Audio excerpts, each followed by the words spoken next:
자, 오늘은 지금은 일요일이고, 네, 오늘은 능수동 파트 설명하도록 하겠습니다. 자, 능동태냐, 수동태냐, 이거를 물어보는 문제는 많이 경험해봤을 거고, 문장에 동사가 있고, 그 동사를 능동태로 써야 되는지, 수동태로 써야 되는지 물어보는 문제입니다. 물론, 문제를 푸는 방식이 해석이 기본이 돼야 되긴 해요. 그래서 해석을 통해서 그 능동의 의미로 해석이 돼야 되는지, 수동의 의미로 해석이 돼야 되는지 그거를 판단하는 거고, 그런데 해석보다는 오히려 어떤 힌트들을 활용을 해서 문제를 푸는 방식들이 문제를 푸는 게 훨씬 더 빠르고 더 편한 경우들이 많이 있어요. 그래서 여기 능수동태 문제를 쉽게 해결하는 방법, 네, 그에 대해 설명을 하려고 하는데, 여기는 설명을 잘 듣고 이제 문제를 여러분들이 푸시면 돼요. 여기 문제가 상당히 많이 있습니다. 네, 그래서 설명할 내용은 많지는 않고 여러분들이 문제를 푸는 것들이 많은데 연습을 많이 하셔야 돼요. 처음부터 이게 자동사냐, 타동사냐, 능동태냐, 수동태냐 그걸 판단하는 게 익숙해지기가 쉽지가 않아요. 네, 연습을 많이 하시면 됩니다. 우선 자동사와 타동사라는 개념에 대해서 다시 한번 좀 정리를 하고 넘어가면, 쉽게 말해서 타동사는 뒤에 뭐가 있냐면, 네, 목적어가 있겠죠. 그 목적어가 온다는 게 그게 삼형식 문장이 될 수도 있는 거고, 그러니까 삼형식이라는 건 바로 뒤에 목적어 하나 오는 거죠. 그 다음에 사형식 같은 경우도 뒤에 원래는 간접 목적어, 직접 목적어 이렇게 오는데, 네, 이런 것들도 이제 타동사에 해당이 되는 거고, 그리고 우리가 잘 알고 있는 오형식, 뒤에 목적어 오고 그 뒤에 목적보 이렇게 오잖아, 그치? 그래서 이런 것들도 다 이제 타동사에 해당이 됩니다. 반면에 자동사는 뒤에 목적어가 없어요. 예, 목적어 없다라는 게 무슨 말이냐면 바로 수동태로 만들 수가 없다라는 거죠. 그러니까 수동태로 쓸 수 없다라는 겁니다.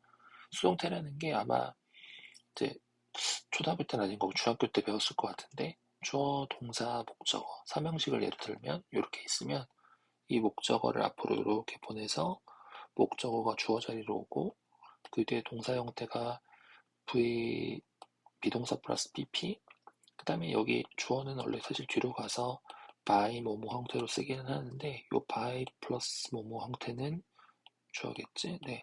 요거는 쓰는 경우도 있고 안 쓰는 경우도 있고 그건 중요한 게 아니라, 어쨌거나 목적어가 앞으로 나와서 네, 이렇게 되는 것이 비동사 플러스 PP가 되는 게 수동태이기 때문에, 타동사는 수동태라는 게 존재를 하지만 자동사 자체는 아예 수동태가 존재하지 않는다라는 거예요. 그래서 대부분의 경우는 한국말로 뒤에 말을 붙여서 무엇 무엇을 이라는 말이 오는 게 자연스러우면 타동사가 되고, 그렇지 않은 경우는 자동사가 되죠. 물론 헷갈리는 경우들이 있어서 그런 것들을 암기를 좀 하는 게 좋고, 그래서 목적어의 유무를 잘 활용하면 돼. 잘 이용하면 된다는 게 무슨 말인지 이해가 됐을 거야. 그래서 목적어가 원래 있어야 되는데 목적어가 없다라고 하면 수동태로 써야 되는 거겠죠. 잘 이해됐죠? 목적어가 있어야 되는데, 즉 타동사인데 뒤에 목적어가 없어. 그러면 이거는 수동태로 쓰였다라는 의미겠죠. 그거를 이해를 하시고, 그 다음에 2번은 평소 습관에 관한 얘기인데, 평소에 동사를 외울 때 정확히 구문과 함께 외우는 연습을 하세요. 구문을 정확하게 외우면 목적어가 있는지 없는지 확인할 수 있고, 그러면 나중에 능동태, 수동태 문제가 나오더라도 네, 그거를 이렇게 잘 적용할 수가 있어요. 예를 들어서 선생님이 많이 가르쳐줬던 구문, allow A, 투부정사 이런 것들 있죠. 네, 이게 아마 투부정사 동명사 파트에서 했던 것 같은데, 돌아가서 보시면 allow 뒤에는 목적어가 이렇게 있어야 돼. 그런데 만약에 목적어가 없어. 그러면 여기는 allow가 아니라 be allowed 이렇게 수동태로 써야 되는 거겠죠. 그래서 그런 걸 기억을 하시고, 그 다음에 사형식 동사와 call name은 항상 조심하라라고 하는 이유가, 특히 이 call과 name은 꼭 그것까지 알아야 되는 건 아니지만 call과 name은 오형식이에요, 오형식. 그래서 call과 name은 뒤에 call, AB, name A, B 와서 A를 B라고 부르다. 뭐 A를 B라고 이름 붙이다. 뭐 그런 뜻이잖아. 근데 4형식과 5형식을 왜 조심하라라고 하냐면 칸이 좀 없네. 그러니까 3형식 같은 경우는 목적어가 파란색으로 할게요. 3형식은 뒤에 목적어가 하나가 있잖아. 그러니까 목적어가 있어야 되는데 그러니까 있으면 능동태고 없으면 수동태고 이렇게 판단하시면 돼요. 근데 4형식 같은 경우는 뒤에 목적어가 두 개라는 거지. 5형식 같은 경우도 목적어, 목적보 이렇게 오긴 하지만 콜과 네임 같은 경우는 이 목적보의 형태도 명사가 이렇게 와버리잖아. 명사, 명사 두 개 이렇게 A, B 이렇게 오는 거야. 그러니까 이런 4형식과 5형식 같은 경우는 목적어 하나를 앞으로 주어로 보내서 수동태를 만들더라도 뒤에 어떤 목적어나 어떤 명사 형태 하나가 남아있다라는 거죠. 그러니까 그런 것들은 뒤에 뭐가 하나 있다라고 해서 무조건 능동태다. 그렇게 쓰는 게 아니라 뭐 두 개가 있어야 되는데 하나만 있다던가 그런 식으로 4형식과 요런 특히 콜이나 네임 같은 경우는 조심을 하셔야 돼요. 요거 나중에 문제 풀면 잘 이해가 될 거야. 그 다음에 이 1-4도 좀 알아두시면 좋은 게 어떤 단어 같은 경우는 그러니까 타동사 같아요. 느낌이 타동사 같은데 절대 타동사가 아니라 자동사로만 쓰이는 경우들이 있어요. 자동사로만 쓰인다는 게 무슨 말이냐면 수동태를 만들 수가 없다라는 거죠. 그래서 저 뒤쪽에 문제가 나오긴 하지만 시험에 나왔던 것들만 좀 적어주면 happen도 있고 occur도 있고 그 다음에 rise, 그 다음에 sit 이런 것도 있고 뒤에 문제가 나오지만 belong to와 같은 표현들도 수동태가 없어요. 수동태가 없고 그 다음에 뒤에도 또 문제가 나오지만 result in, 또 뭐 result from 이런 표현들 있지. 이런 표현들도 뭐 be resulted from, 뭐 be resulted in 그런 표현들을 절대 쓰지 않는다라는 겁니다. 나중에 문제 보면 될 것 같고 그 다음에 1-5번 조심해야 할 유형 이게 뭐냐면 잘 보세요. She is needed, she needs 그러니까 여기는 능동태고 여기는 수동태인데 need는 무엇을 필요로 하다라는 분명히 타동사죠. 선생님 타동사인데 뒤에 목적어가 없네요. 목적어 없으니까 수동태가 돼야겠네요.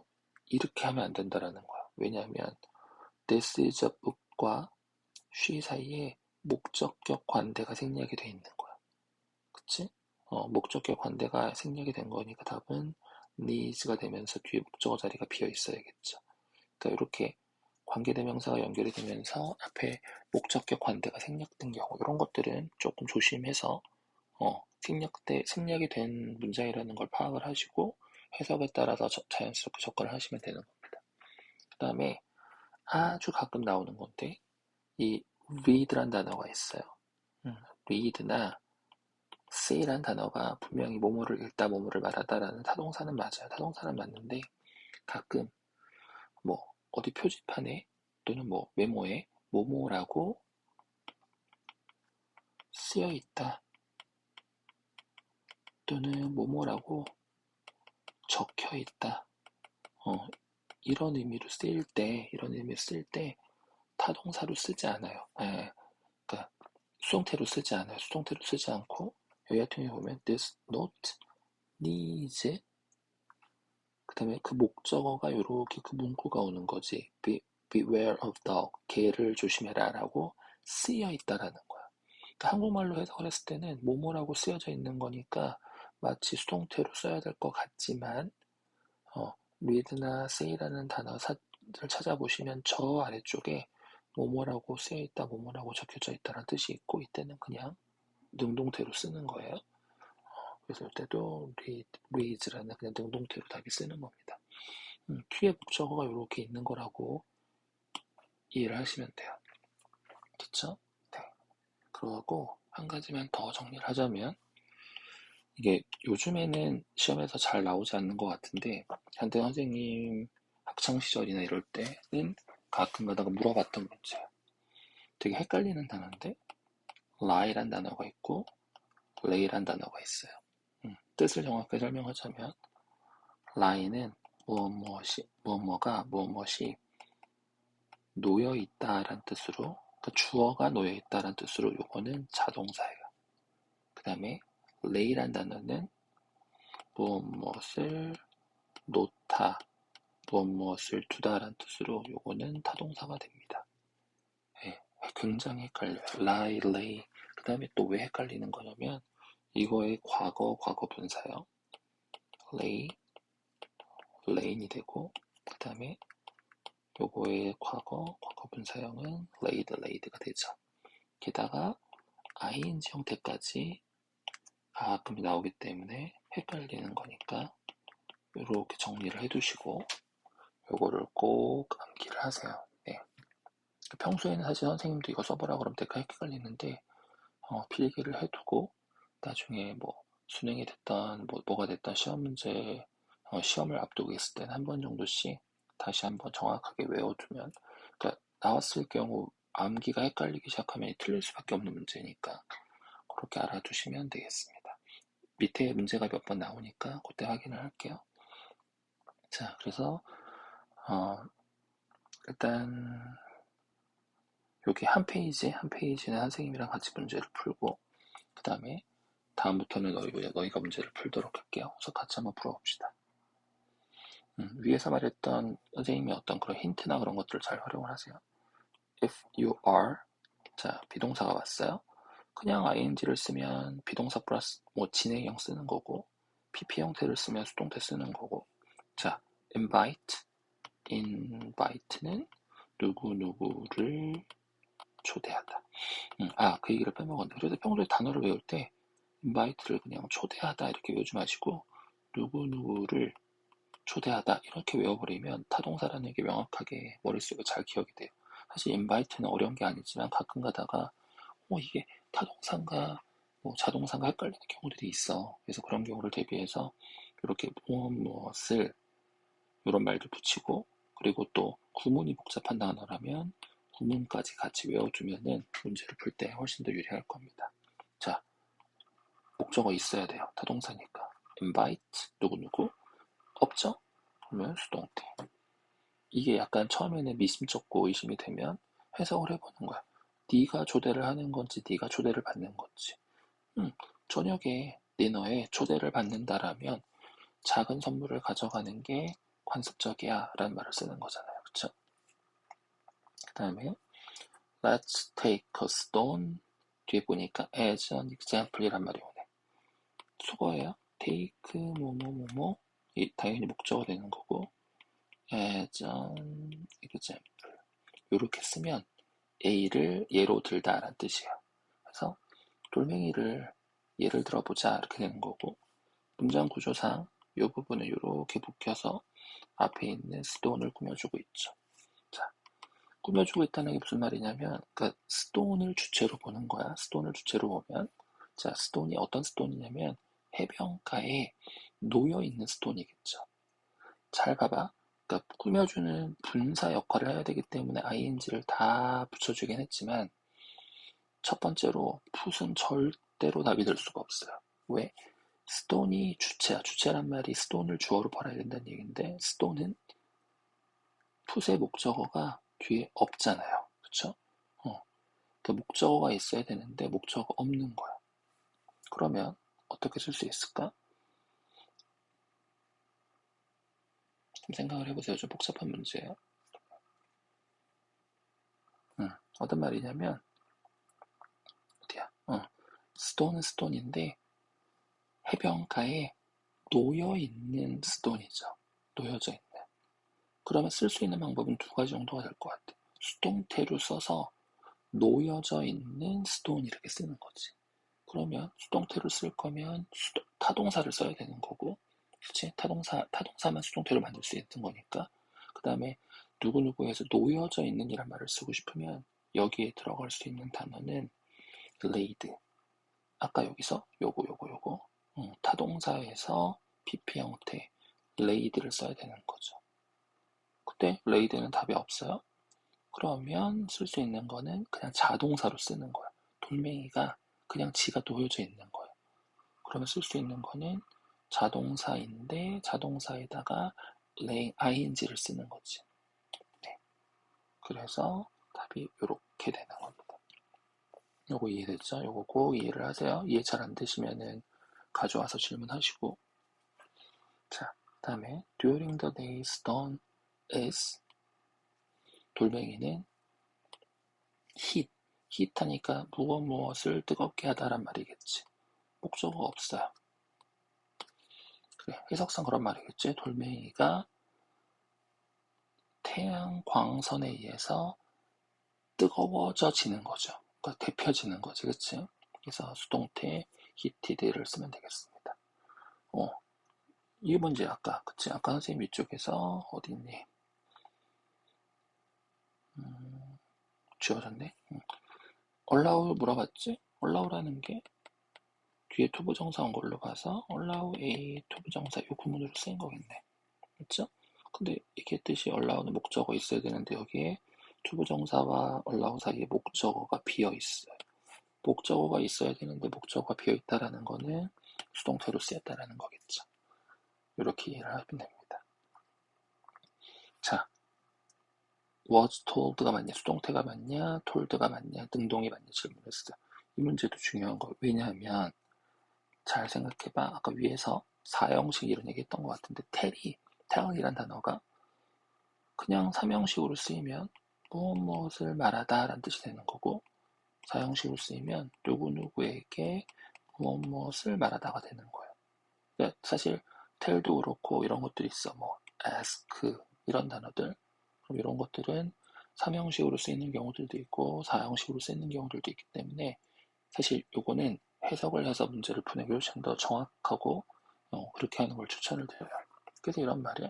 First time, 첫 번째. 어떤 첫 번째냐면 내가 이것을 말했던 첫 번째가 맞는지, 그러니까 말한 거면 told가 되겠고 만약에 was told로 쓴다라면 내가 이 말을 그러니까 말함을 당한 거니까 쉽게 말해서 들었을 때를 말하는 거겠지.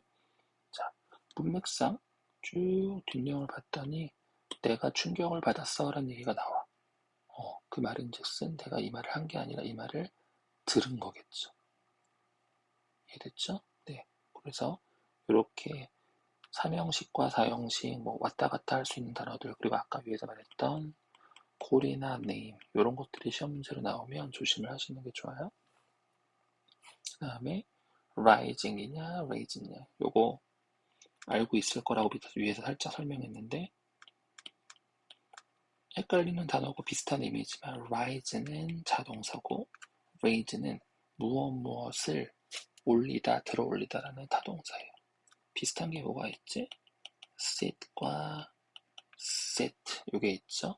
요거는 자동사고 요거는 타동사고 요거 얘들아 이거 회화 같은 거 말할 때 앉아 라고 할 때 sit down 이라고 얘기하잖아요. 그쵸? 그러니까 왜냐면 sit은 자동사기 때문에 뒤에 목적어 필요가 없어요. 그런데 어떻게도 표현을 쓰냐면 be seated 이렇게 쓰기도 해요. 그치? 이게 이제 약간 회화적인 표현이긴 하지만 약간 능동태와 수동태 원리를 얘기해보면 sit이란 단어는 타동사기 때문에 이렇게 수동태 형태로 앉으세요라고 표현을 하기도 해요. 그치? 그런 거를 참고하면 될 것 같고 자, 이런 문제도 쉽게 풀 수 있어. rise는 자동사, 요거는 타동사 뒤를 봤더니 뭐가 있어요? 목적어 있잖아. 그러면 타동사를 쓸 수밖에 없는 거지. 요거 나왔습니다. 최근에 선생님이 했던 것 같은데 keep 세 가지 구문 중에서 목적어 뒤를 봤더니 separate라는 형용사를 썼네. 그치? 목적어 없네요. 그러니까 kept. 그 다음에 give, given 사형식이 등장을 했습니다. 사형식이 등장을 하면 해석을 해보라라고 했지. 그럼 그들이 주는 걸까 받은 걸까? 물론 문맥이 없어서 헷갈릴 수도 있겠죠. 여기서는 대충 자연스러운 거는 피스톨과 라이플, 총의 종류들이에요. 단지 총을 받았다라는 의미지, 받았다. 준 게 아니라 받은 겁니다. 자, introduce. 소개하다, 무엇을 소개하다. 목적어, 그들 자신의 블로그 서비스를 소개했다겠지? 소개했다. 그러니까 introduced. 능동태를 써야 되는 거고. 자, their story and tales are meant to, 요거 수어입니다. be meant to, 뭐뭐 하기로 되어 있다 정도로 해석하면 될 것 같고. 자, 그러면 그들의 스토리와 이야기들은 이 말을 하는 게 아니라 이야기 되어지는 거겠죠? 그래서 수동태로 써야 되는 거고, 목적어 없다는 거를 이용하면 될 것 같아. 그치? 그러니까 물론 텔은 앞에서 조심을 해야 되는 단어라고 했지만 어쨌거나 삼형식으로 쓰이건 사형식으로 쓰이건 목적어 하나는 있어야 돼. 근데 목적어 없잖아. allow는 부사로 그냥 크게란 뜻인 거니까, 그치? 네. 그래서 수동태로 쓰시면 되겠습니다. 이것도 마찬가지야. came to know, 알게 된 게 맞는 건지, be known, 알려지게 되는 게 맞는 건지. 생각해보면 know란 단어는 뒤에 목적어가 당연히 있어야 되죠. 근데 목적어가 없어. 그러니까 수동태 이렇게 쓰면 되겠습니다. 그치? 그 다음에 late one Saturday evening I was awakened. 힌트가 너무 명확하게 나와 있어. 이 by라는 단어가 힌트가 되는 거지. 그리고 awaken이라는 단어가 누구누구를 깨우다라는 뜻이에요. 목적어 없잖아, 그치? 그러니까 수동태. 이거 나왔습니다. lay light. 자, 문제를 어떻게 풀어야 되냐면 잘 보세요. 근데 이 문제가 만만치 않았던 게 주어가 바로 앞에 이렇게 나온 게 아니라 전치사구가 이렇게 왔어요. 북쪽에 to the north. 그러면 뒤에 뭐가 일어났을까? 수동태가 일어났겠죠. 그럼 수동태가 되면서 얘가 주어가 되는 거겠지. 그치? 그러면 동사가 이렇게 왔어요. 근데 이렇게 문장에 보면 주어 동사는 있지만 뭐가 없어? 목적어가 없어요. 그치? 목적어가 없어. 그쵸? 그러면 뭘 쓰면 될까요? 목적어가 없다. 그 말인즉슨 자동사를 써야겠지. 그치? 그러니까 정답은 네, 이렇게 써야 되는 겁니다. 아까 자동사가 lie, lay, rain, ing는 line. 이렇게 위에서 제가 적어줬으니까 이렇게 문제를 푸시면 되겠네요. 자, 그래서 일단 한 페이지는 선생님이랑 같이 문제를 풀었고 나머지 이제 총 몇 페이지니? 하나, 둘, 셋, 넷. 이렇게 4장 페이지가 있어요. 그래서 이거를 우선 제가 한번 끊을 테니까 요까지 강의를 듣고 제가 좀 이따 카톡을 보내서 오늘 이거를 들으라고 할 거야. 그러면 다음 주 월요일부터 문제를 풀면서 문제를 푸세요. 아무튼 풀어갖고 선생님이 이 영상을 지금 바로 이어서 찍을 수도 있고 조금 이따 찍을 수도 있을 것 같긴 한데 아무튼 오늘 중으로는 올려줄 테니까 네, 영상을 일단 문제를 다음 주 월요일이나 화요일까지는 최소한 푼 다음에 영상을 다음 주까지 시청을 하면 될 것 같습니다.